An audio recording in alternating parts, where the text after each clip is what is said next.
सर्वांना माहित आहे की मुंबई मधलं असणारं हे छत्रपती शिवाजी महाराज टर्मिनल आणि या टर्मिनलवरती मोठ्या प्रमाणामध्ये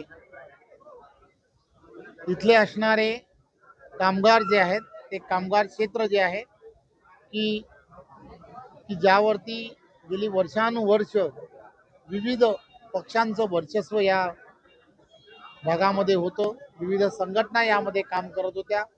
गेल्या काही दिवसांमध्ये या सर्व कर्मचारी असतील कामगार असतील यांच्याशी जेव्हा चर्चा केली त्यावेळेला देशाचे पंतप्रधान आदरणीय नरेंद्र मोदीजी यांनी कामगारांसाठी काही योजना तयार केल्या आहेत। सेंट्रल वेजेसच्या माध्यमातून यांना लाभ देता येतो आणि त्या सगळ्या योजनांमध्ये यांच्या सगळ्यांचा अंतर्भूत कसं करता येऊ शकतो त्या सर्व भूमिका यांच्या समोर मांडल्यानंतर सर्व भागामधील वेगवेगळ्या डिपार्टमेंटमध्ये काम करणारे असे सर्व कामगार हे भारतीय जनता पार्टीच्या विचारधारेबरोबर जोडले जात आहेत।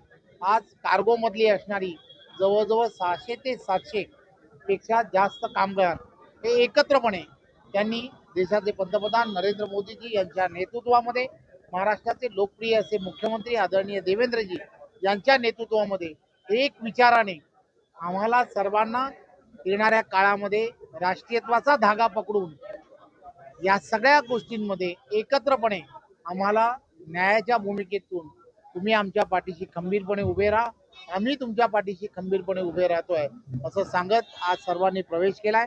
खरं तर ही अत्यंत आनंदाची गोष्ट आहे। त्यामुळे मी या सर्व कामगारांना एवढंच आश्वासित करू इच्छितो की अतिशय पारदर्शकपणे आम्ही सर्वजण मॅनेजमेंट असेल किंवा इतरही इथल्या असणाऱ्या काही समस्या ज्या आहेत त्या समस्या सोडवण्यासाठी तुमच्या पाठीशी 100% उभे राहू। धन्यवाद।